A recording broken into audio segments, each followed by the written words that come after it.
Кроме того, Якутия является лидером по массовому участию во Всероссийском экологическом субботнике «Зеленая Россия». Сегодня представители общероссийского движения «Зеленая Россия» наградили участников экологического субботника.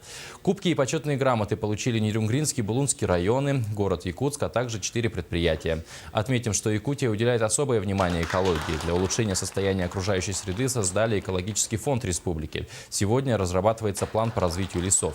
В этом году традиционный субботник пройдет 29 августа. В этот день по всей России в память о войнах Великой Отечественной войны на экологический субботник выйдет 5 миллионов человек. В Общероссийский субботник участвовали абсолютно все регионы России, от Калининграда до Камчатки. Субботник собрал больше 5 миллионов человек.